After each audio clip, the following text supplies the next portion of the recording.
Every day, Delhi welcomes about 1,000 babies into the world. They have their whole lives ahead of them. A life that will very likely include asthma, heart defects, brain damage. Because they've been born into the air pollution capital of the world.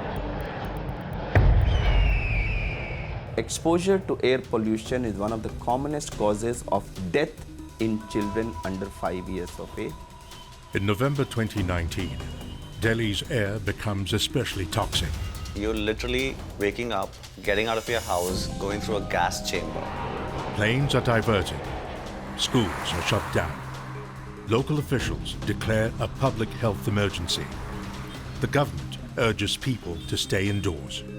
समस्या का समाधान mask पहनना और घर में बैठना है क्या? But Delhi residents are instead taking to the streets in record numbers, demanding change.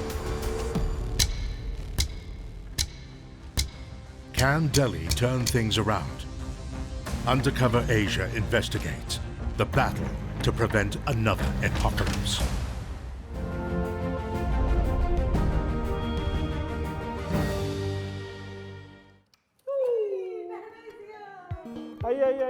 Come. I mean, I always had this urge that I wanted to come back to Delhi. I mean, Delhi is where I belong to. I always felt that I miss the food, my family, friends, and my circle has been in Delhi, and that's why I wanted to come back to Delhi and be in Delhi forever, actually.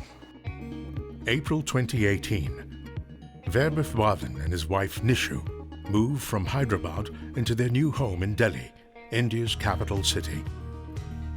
I joined here into a supply chain consulting role, and it was quite an exciting opportunity with an American MNC. I felt that, okay, this is the right move and I'm making the right decisions. 8 months after the move, the couple welcomes their first child into the world. First the job, then my kid. I couldn't have asked more. But less than a year later, everything changes. The family is under siege. November 2019, Delhi's air turns deadly.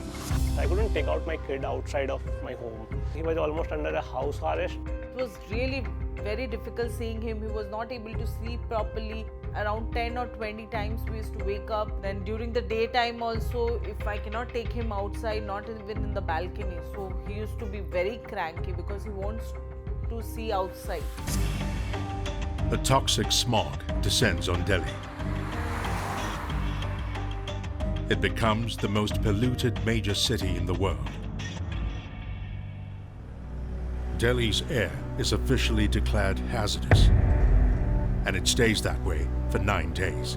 The air quality index in New Delhi stood at about 400 in a World Health Organization ranking of the For weeks, the crisis dominates headlines around the world. Almost 40 planes had to be diverted. Well, schools in India remain shut for the second day as air pollution in the capital, remains New Delhi, at hazardous levels, triggering anger among the public as it takes a toll on their health.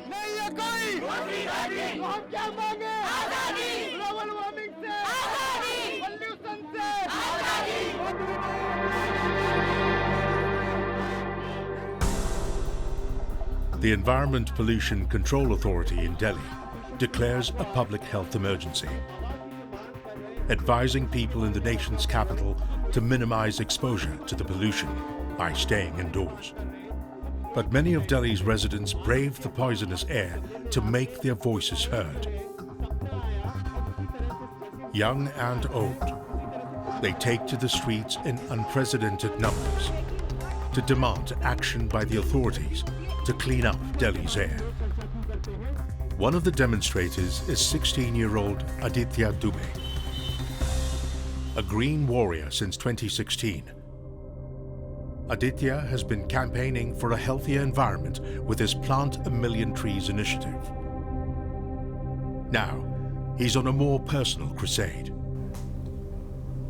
Take a deep inhalation. Exhale it. Exhale, exhale, exhale, exhale. Keep on exhaling, keep on exhaling. Inhale it again. In this test, we look at various parameters. how much you are inhaling in each breath, how fast you are inhaling. So one parameter which is very important is called FEV1. FEV1 is what percentage of air we are able to exhale in the first second of the breath. So your FEV1 is showing the value less than 80% of the predicted, which means that there is some amount of obstruction. So at your age, your value is actually on the lower side. Earlier I used to play tennis and now I can't do that. I also have difficulty in sleeping. I wake up in the middle of the night due to breathlessness. The November crisis did make me very angry because a lot of students were suffering from difficulty in breathing due to pollution levels. Aditya uses Twitter to call out the Delhi authorities, demanding action from his government to clean up Delhi's air. I'm obviously angry because of my lung function test results, because there are millions of other students like me who must be suffering from such serious repercussions of pollution. In November, Aditya files a public interest litigation on behalf of the millions of schoolchildren in Delhi to the Supreme Court of India. So my parents asked me to shift to Pittsburgh to continue high school. However, I had to refuse because this is my home and I have to stay here and fight for my right to breathe. On 25th November, the Supreme Court of India, the most powerful court in the land, steps in on behalf of citizens like Aditya. It takes the state governments of Delhi and the neighbouring states of Punjab, Haryana and Uttar Pradesh to task for violating Delhi's residents' right to life. The Supreme Court charges the governments to come up with a plan to prevent another November crisis within 6 weeks. Senior advocate Abhijita Singh was appointed by the Supreme Court as one of its advisors in 2014. She's been litigating cases on pollution and environmental protection for over 20 years. When we are talking specifically about air pollution, it's actually covered by Article 21 of the Constitution, which is right to life. And that's the most fundamental provision in the Constitution. So we asked the court to summon the chief secretaries of all the states. Chief secretary, being the highest executive officer of the state, had to take onus. Tamsil Hussain is the co-founder of Let Me Breathe, India's largest online platform dedicated to pollution-related stories. As a citizen journalist, Tamsil carries out his own inquiries into the causes of Delhi's chronic problems and possible solutions, and makes them available online. He gave us access to his current investigations. You're literally waking up, getting out of your house, going through a gas chamber where you know you are stuck. It's like you're stuck in a box full of smoke and you can't do anything. A lot of people were anxious and angry about sharing what's going on with their health, what's going on with their kids. इसी smoke के कारण a lot of people in my circle has got hospitalized. We get about more than 3,000 to 4,000 stories which are visual and written in nature, submitted to our platform, and we get millions and millions of viewers who watch it. इसी air quality के कारण we haven't seen the sun from a couple of days now. It's just smoke. Tamsil is now working on his next story for these millions of viewers. He wants to find out why air pollution levels were so high in November 2019. Undercover Asia follows him on his quest. Hey Barun, how's it going? Hey Tamsil, how are you doing? First, Tamsil is meeting Barun Agarwal to find out exactly how bad the air was in Delhi in November. An entrepreneur and environmentalist, Barun helps Delhi residents figure out exactly what they are breathing. To do this, he's developed low-cost air quality sensors. I believe that data is the first step towards doing anything, whether it is activism, whether it is fixing the problem for yourself, or whether it is fixing your problem outdoors. AQI stands for Air Quality Index. Every country makes its own index with regards to what is good, what is poor, what is bad, what is hazardous or extremely poor. So they have a scale which is color-coded for the layman to understand good, bad, ugly. However, it is related to the PM 2.5 number, which is a little bit different to the actual AQI number. PM 2.5 is short for particulate matter 2.5. Fine particles or droplets in the air that are less than 2.5 microns in width. These invisible particles make Delhi's air deadly, especially during the winter. 2019, how were the November readings? So most of the sensors that are there outdoors that are available, you don't go above 999, and most of them hit that 999 threshold. We've got a particular sensor which is a little bit more expensive, and we got readings of 1800 micrograms per cubic meter during that 1 week, 2 weeks of November. By virtue of living in Delhi, a 5-year-old has smoked about 10,000 cigarettes. There's clear statistical and scientific evidence that it creates ischemic heart disease and pulmonary problems in patients. And people line up outside hospitals because of problems related to these issues. In November, Dr. Arvind Kumar was on the front line of the crisis. He sees firsthand the damage done to the lungs of Delhi's citizens. Did we see an increase in the number of patients coming to us during the month of November? The answer is a big yes. So people are having asthmatic attacks more and more. People are having pneumonias. Public is paying a heavy price for that in terms of health damage. In November 2019, Dr. Arvind Kumar wanted to demonstrate to the public the terrible toll that breathing in large amounts of PM 2.5 can wreak on your lungs. So he had a pair of scaled-up artificial lungs constructed outside Sir Gangaram Hospital, one of Delhi's busiest. The material used here is HEPA filter, which is actually the material that we use in the air conditioning systems for trapping the particulate matter. And in order to mimic the process of breathing, we put exhaust fans behind these lungs. When we installed this on day 1, it was chalk white in color. That's how the HEPA filter is to begin with. To our horror, within a few hours, it started changing the color. By day 5, just see how the color had changed. The lungs are the first destination for the particles. Then their deadly effects start to race through the rest of the body. So when these particles go inside, and a large number of them are known carcinogens, cancer-causing agents. So when you have these deposited in your lungs, they keep causing inflammation locally, and they also keep releasing those chemicals into the blood, which affects brain, which affects your heart, which affects blood pressure system, reproductive system. There is no system in the body which escapes the ill effects of these chemicals. But why does Delhi's air get so dirty in the winter? Delhi's air is in fact poor all year round. According to Air Visual, a Swiss-based organization that gathers global data on air quality, Delhi was the most polluted capital city in the world in 2019. Its second time clinching that title. The same year, the city only had 2 days of good air, when the air quality index was under 50. But in November, the density of the deadly PM 2.5 particles explodes, and it becomes visible as smog. The cause of this sudden escalation occurs outside the city, in Delhi's neighbouring states of Punjab, Haryana and Uttar Pradesh. For every winter, farmers set thousands of fires across the region to burn stubble.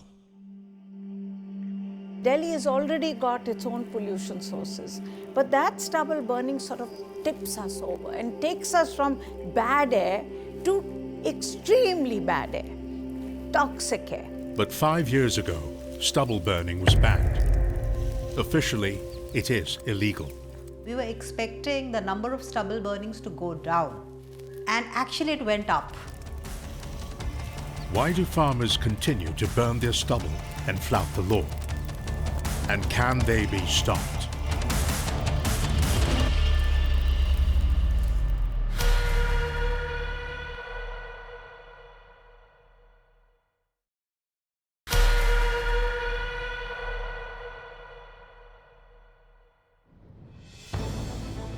At the end of 2019, Delhi is named the pollution capital of the world. In India, air pollution remains at hazardous levels. The air quality index at the US Overwhelmed by deadly smog, the city grinds to a halt. We just want a solution and we need it fast. So there needs to be an immediate relief right now. The Supreme Court orders the city and neighbouring states to come up with a plan and issues a directive to stop crop burning in Punjab.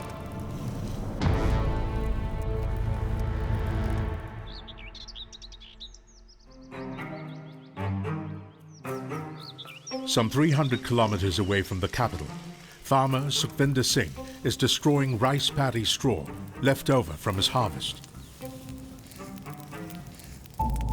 What he's doing is against the law and has been since 2015. But for him and most other farmers, there is little choice. वो तो हमारे को भी मालूम तो है pollution होता है, पर इसका हल क्या है? पुलिस पकड़ लेवे, जेल में बंद कर दे, हम डरते नहीं किसी बात से। हम अब अपने बच्चे पाले, हम रोटी कैसे खिलाएंगे बच्चों को? He's one of many farmers brazenly flouting the law.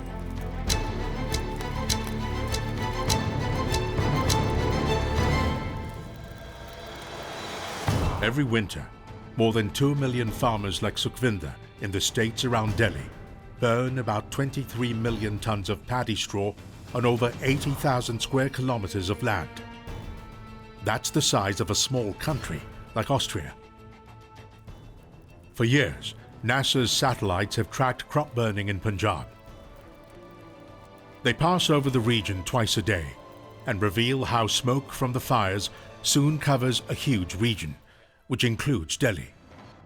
So this is imagery that you're actually seeing from a NASA satellite and the way it perceives crop fire burnings. There's enough credibility to establish that this indeed does predict or suggest, okay, the level of burning. Its Western UP is very little.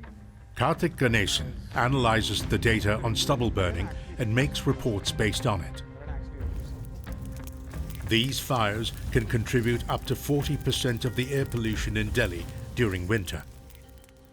But why does crop burning in Punjab have such a disastrous impact in Delhi? It's all to do with climate and geography. Delhi is landlocked and is flanked by mountains. In winter, slow wind movement is ineffective in dispersing pollutants. When the huge clouds reach Delhi, the unique conditions of winter trap the smoke in a deadly haze blanket that shrouds the city. And when you have all of that pollution basically sitting there, you've basically got this kind of cauldron cooking kind of phenomenon. But the burning issue is not a new problem. In 2015, Punjab and Delhi's other neighbouring states were directed to ban stubble burning by a special court dedicated to environmental matters in India. They were to impose fines of up to 15,000 rupees or $200 on those breaking the law. There is a law that's in place, but at the end of the day, it's about the agency's ability to follow through on that and to actually sort of pose a credible threat to the farmer, saying, you know what, there is this penalty that I'm going to levy and then I'm going to extract out of you. But for a bulk of the time, they're actually indifferent to what the farmer does. And rightly so, because they constitute a large voter base, and more importantly, no clear alternatives have been given to them. Citizen journalist Tamsil Hussain is working on his next report for Let Me Breathe, India's largest online platform for pollution-related stories. In November, the smog in Delhi gets so thick that your eyes burn and your throat feels clogged. At times, you can actually taste the pollution. One of the reasons why this actually happens is because farmers in our region burn stubble. According to research, one of the states that burns the most amount of stubble is Punjab. Tamsil is exploring the impact of the latest Supreme Court order to stop the burning, and is in Punjab. He plans to interview some of the farmers to get their side of the story. Dharmendra Singh farms less than half a square kilometre of land in the Ropa district of Punjab. For nearly 10 years, he's been burning rice paddy straw left over from the harvest to prepare his land for wheat planting season. हम लोग पहले जो ये चावल की खेती है मई में इसकी क्रॉप लगानी शुरू कर देते थे। मई से चलता चलता धीरे धीरे और उसको लंबा टाइम मिल जाता था।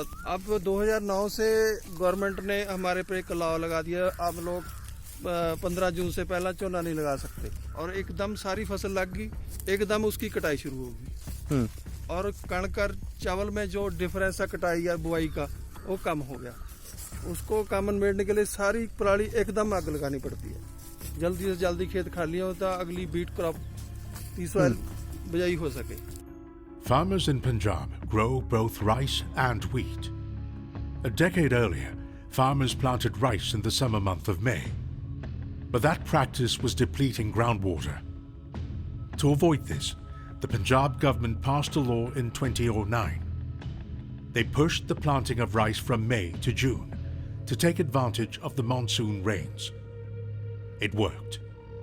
The decline in groundwater reserves slowed down. But there was a downside. The rice harvest season too got pushed from late September to late October. This gave farmers less time to clear their fields to plant their wheat crop, which is a winter crop that needs to be sowed by November. Without the winter chill, the wheat plants would not flower. चावल की कटाई और beat की बुझाई, इन दोनों में difference सिर्फ 15 दिन का होता है। उसके साथ जो आग लगाते हैं तभी खेत जल्दी खाली होता है। The 2009 Act, passed to save Punjab's groundwater reserves, led to farmers having to harvest their rice crop in late October. And the fastest way to clear the leftover crop for wheat? Burning the stubble, in direct conflict with the 2015 directive banning stubble burning. The two contradictory laws put the farmers in a bind. Plant rice earlier in the year, get fined. Plant rice later, burn the crop stubble, get fined. And the latest Supreme Court order takes this predicament one step further. It's proposing increasing the fines for burning. But the farmers are fighting back. They're refusing to take the blame and the possibility of paying more fines. They've engaged the help of this man, lawyer Charanpal Bagri. किसान ਤਾਂ ਪਹਿਲਾਂ ਹੀ ਇੰਨੇ ਜ਼ਿਆਦਾ ਕਰਜ਼ੇ ਦੇ ਨੀਚੇ ਹੈ, that ਦੇ ਨੀਚੇ ਹੈ ਕਿ ਉਹ ਸੁਸਾਈਡ ਕਰ ਰਿਹਾ ਹੈ। ਤੁਸੀਂ ਉਹਦੇ ਤੇ ਹੋਰ ਫਾਈਨ ਇੰਪੋਜ਼ ਕਰਕੇ ਉਹਨੂੰ ਜੇਲ੍ਹ 'ਚ ਪਾ ਦੋਗੇ ਤਾਂ ਇਕਨੋਮੀ ਜਿਹੜੀ ਪੂਰੀ ਸਾਡੀ 70% ਡਿਪੈਂਡੈਂਟ ਅਪਨ ਐਗਰੀਕਲਚਰ ਹੈ, ਕਿੱਥੇ ਉਹ ਤਾਂ ਖਤਮ ਹੋ ਜਾਏਗਾ ਸਾਰਾ ਕੁਝ।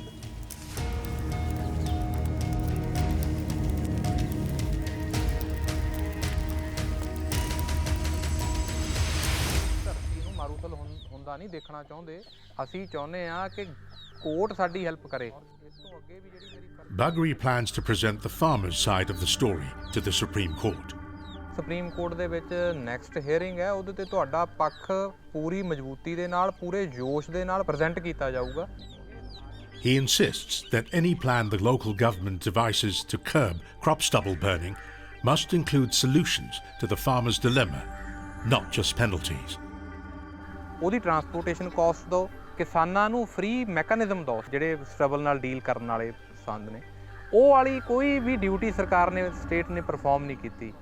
ਫਾਈਨ ਲੈਣਾ ਸ਼ੁਰੂ ਕਰ ਦਿੱਤਾ ਫਾਰਮਰਸ ਤੋਂ। 70 ਲੱਖ ਰੁਪਇਆ ਇਹਨਾਂ ਨੇ ਕਲੈਕਟ ਵੀ ਕਰ ਲਿਆ ਫਾਈਨ ਦੇ ਤੌਰ ਤੇ, ਬਟ ਅੱਗ ਫੇਰ ਲੱਗ ਰਹੀ ਹੈ। ਜਿੰਨੀ ਦੇਰ state central government new technique, ਨਵੀਂ ਸੋਲਿਊਸ਼ਨ ਪ੍ਰੋਵਾਈਡ ਨਹੀਂ ਕਰਦੀ, ਉਨੀ ਦੇਰ ਤੱਕ ਸਟਬਲ ਬਰਨਿੰਗ ਨਹੀਂ ਰੁਕੇਗੀ।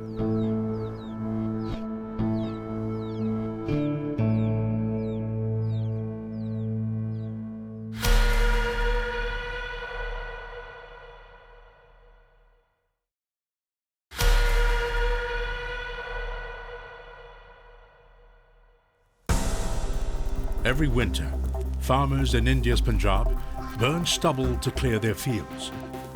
These thousands of fires have disastrous consequences for Delhi, 300 kilometers away. Air quality plummets. People fall ill. But farmers don't want to stop because the planting of their winter crop wheat is at stake. The government claims that there is a solution. It's called the Happy Seeder, developed by the Punjab Agricultural University. Mounted on a tractor, the Happy Seeder helps farmers plant wheat without having to clear the paddy straw left over from the rice harvest. But the take-up rate has been unimpressive. Farming as a profession is a very old one. There are entrenched practices, and if they're not comfortable with the new method of farming, whether it's the Happy Seeder or any other method of managing, they're going to resist. And because they don't have the confidence that it'll actually deliver the same yield in the next season, because their income in the next season depends on that. Right? And that's the fundamental barrier. Resistance to change is just one problem. Happiness doesn't come cheap. Each Happy Seeder costs about 150,000 rupees, or $2,000. That's what the average farmer in Punjab earns in a whole year. The state government is providing subsidies to make them more affordable, but it seems that's not enough. हमारे गांव में 800 एकड़ ज़मीन है। हमारे गांव में 2 happy seeder हैं। ये यानी एक बंदे को बीजने के लिए 30 तो 40 दिन वेट करनी पड़ेगी, जबकि हमारे पास राइस और बीट क्रॉप करने के लिए सिर्फ 15 और 20 दिन होते हैं। जो वीकली लेट हो जाते हैं तब पर वीक 2 क्विंटल जड़ी है उसकी प्रोडक्शन कम होती जाती है। कल हमने यहाँ पे आग लगाया, आज हम 1 घंटे में इसको गेहूं को बीज देंगे। जो महंगे इम्प्लीमेंट है तो उसको तो टाइम बहुत ज़्यादा लगता है, खर्चा बहुत ज़्यादा आता है। The government of Punjab is trying another tactic. The authorities will now pay farmers not to burn their crop stubble and compel them to use more Happy Seeders.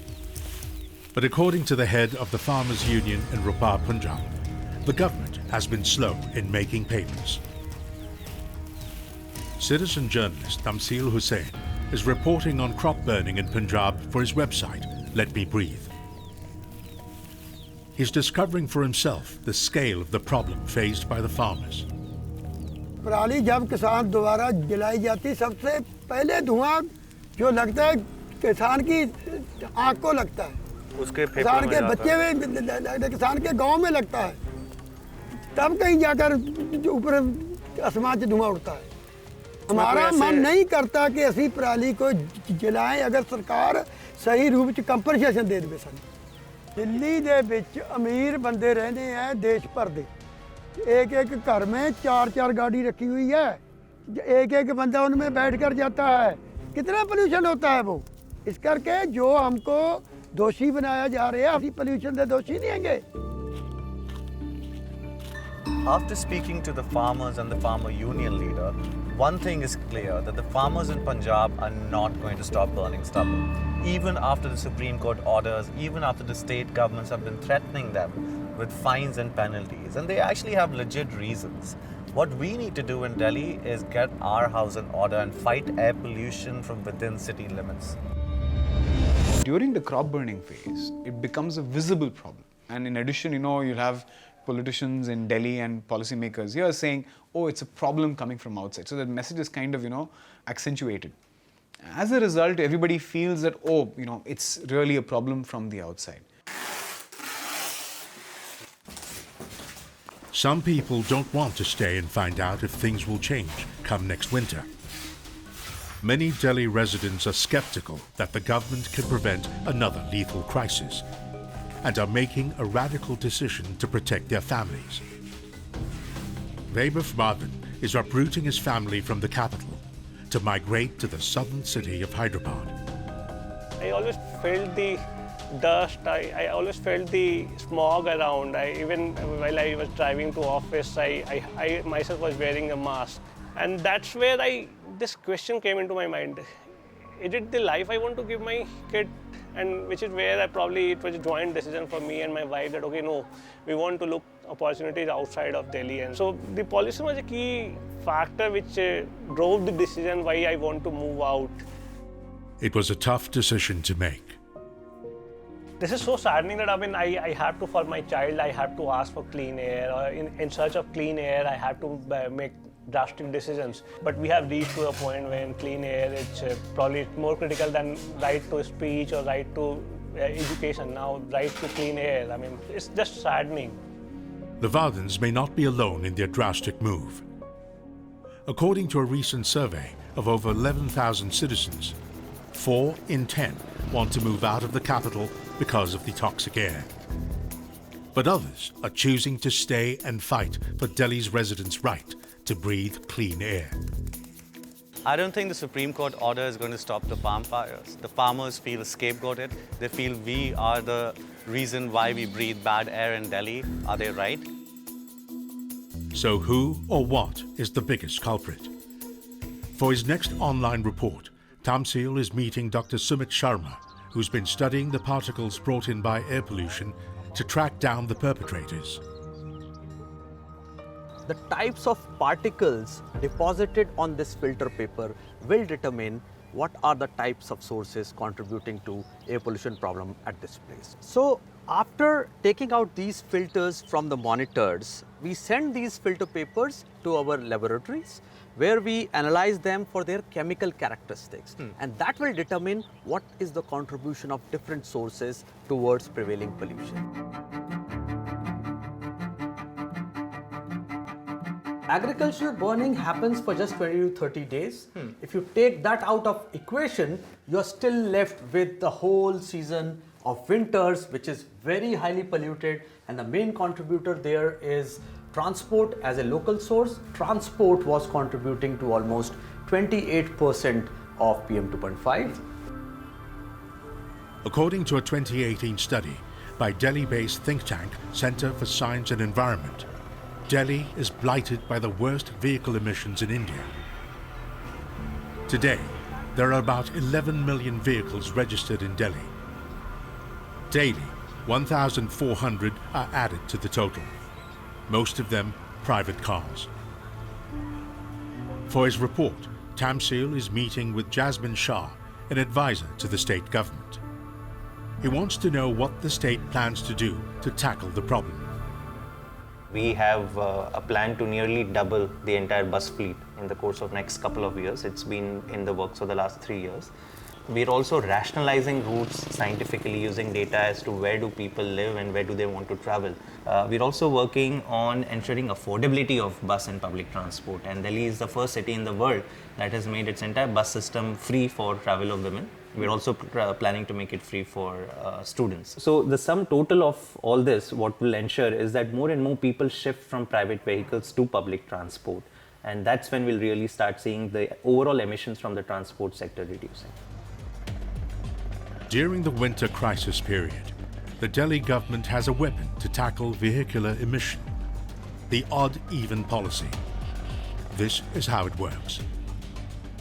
When air quality dips into the hazardous range on the Air Quality Index, the city rations the number of cars on the road.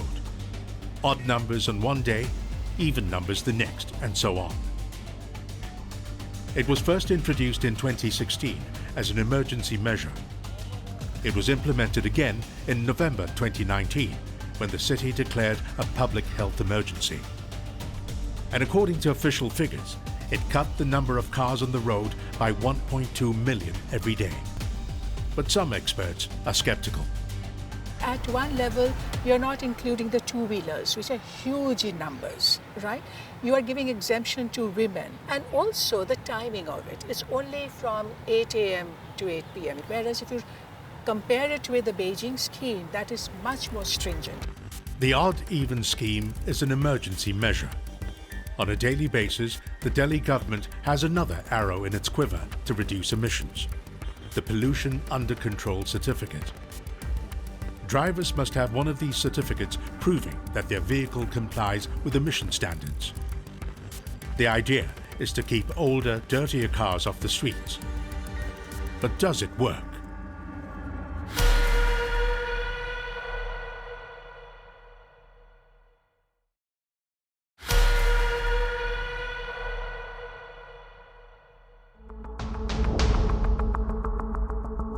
In November 2019, the grey smog blanketing Delhi captured the world's attention.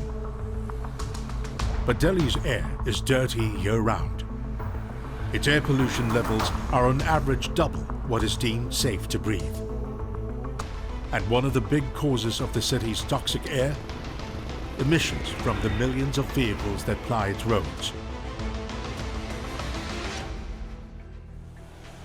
The Delhi state government tries to control the level of these emissions with this: a test to determine that vehicles meet emission standards. Pass the test and you get a pollution under control or PUC certificate. Drive around without one and you could pay a fine of up to 10,000 rupees or $140. But how effective is this measure? To answer that question, Tamsil is renting an old car registered in Delhi. He wants to see how watertight the emission testing regime is. What really is the process of getting a pollution check So done? once the car comes in for a pollution check, we need the registration of the vehicle of the car.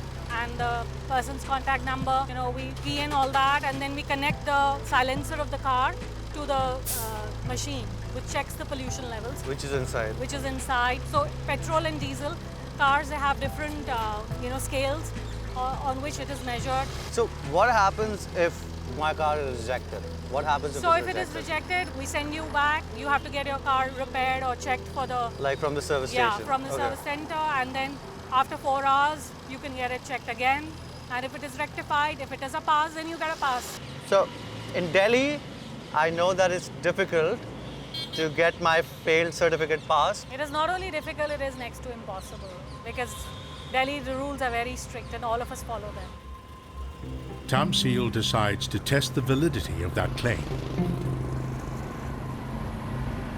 So I'm just about to send a picture of a number plate instead of a real car to the pollution check unit, and they will check if my car is polluted or not by just this image.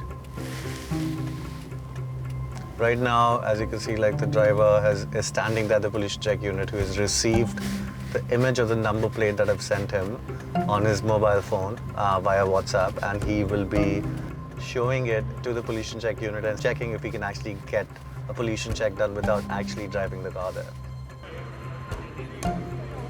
अरे भाई साहब यार ये pollution खत्म हो गया, ये बनाना है यार। बन जाएगा। बना दो यार। गाड़ी किधर है? हैं? गाड़ी नहीं लाया यार, वो फोटो भेज दिया था तो बोल लगा बनवा ले इसको। नंबर प्लेट का है फोटो? हाँ पॉल्यूशन है पुराना वाला। तो इससे थोड़ी होगा, ये वाला नंबर डालने पड़ता है ना, तो इसलिए नंबर प्लेट है ना, उसका फोटो मंगवा लीजिए। नंबर प्लेट का फोटो? ठीक है भाई। The driver has given the image of the car number plate to the PUC guy, and he's actually making, according to him, an original pollution check certificate just on the basis of that number plate. Like, he has got a sheet of paper in his hand, and oh my god, I think he's got the pollution check done. I can't wait to hear what has happened. This car actually failed to attain the pollution under control certification at the last center. ये sir pollution बन गया दोबारा से। क्या pollution बन गया? वो पुराना वाला देख के बना दिया। गाड़ी का प्लेट मंगाया था फोटो उसने, गाड़ी का प्लेट का, और उसको पुराने वाले पॉल्यूशन 2018 का पॉल्यूशन को देख के बना दिया। The last pollution check done on the image that I had sent to him on the phone was 2018. And it's 21st/1/2020 and I passed my pollution check. They didn't put anything inside the vehicle, just on the basis of a picture. We've got a pollution check done, and it is an official government stamp. So Tamsil was able to get a car that failed its emissions test at one facility, an authentic pollution under control certificate at another, by simply using a photo of its license plate and an expired PUC certificate.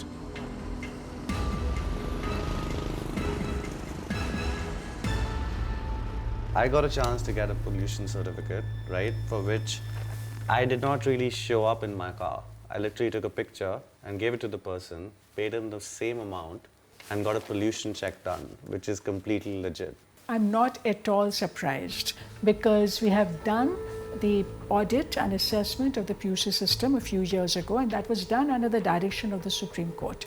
And we carried out this assessment, and that's a time when we realized that what kind of fraud and corruption, this system is beset with. There were centers with fake softwares, and they could just generate a perfect certificate for you if you just give them the registration number of your car.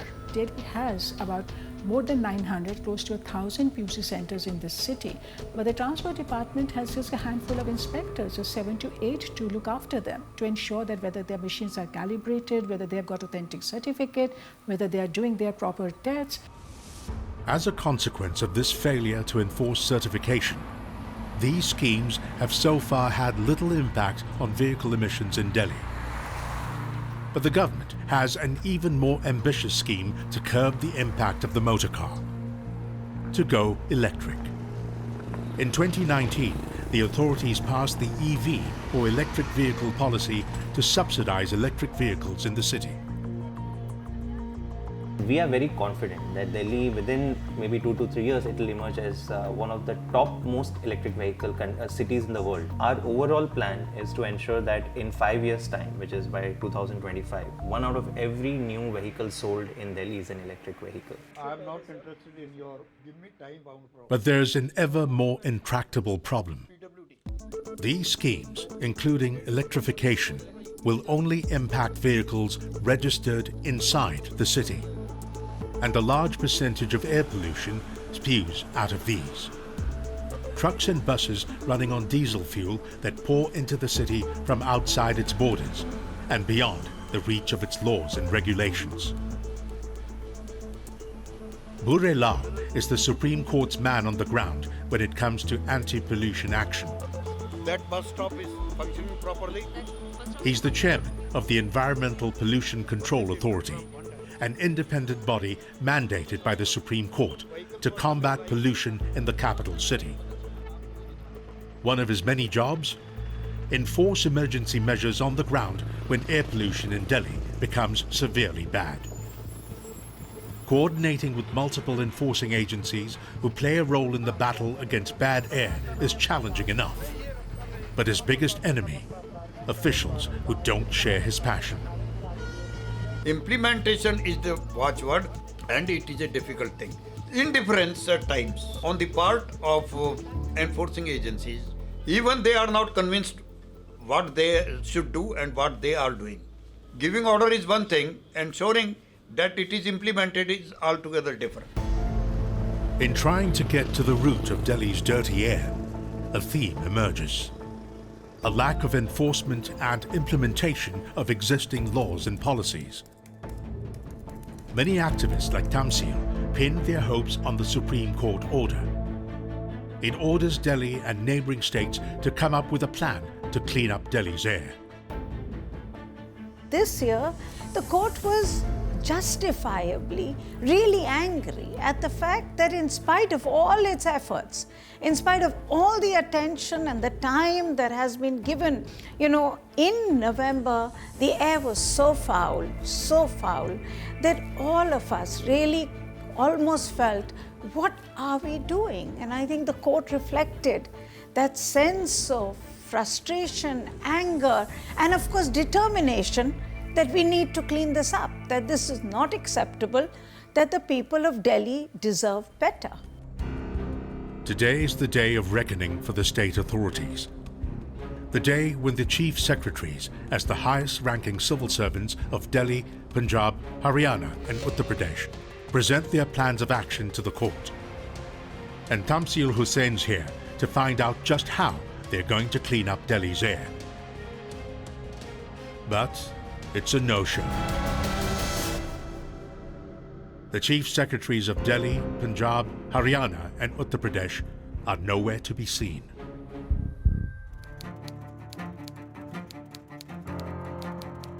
I think November might be another crisis. We don't know. There's so many factors that cause Delhi's air pollution that you actually might not have control over, right? It could be other states, it could be weather conditions, it could be people's behavior. We don't know. I'm going to keep uploading pollution and climate change stories. I'm going to keep helping people upload their stories using their mobile phone, because media might move on, politicians might keep throwing blame games at each other, trending topics are never going to end, sensational news will continue happening, but you know what doesn't change is citizen voice. Citizen voices asking for positive change has long-lasting impact. The clock is ticking down to winter 2020. while the Delhi government gears up to deal with possibly another toxic winter, Punjab farmers brace up to fight for burning their stubble if financial help doesn't come their way. Will Delhi residents then have to pay the price once again? That is, if they choose to stay at all.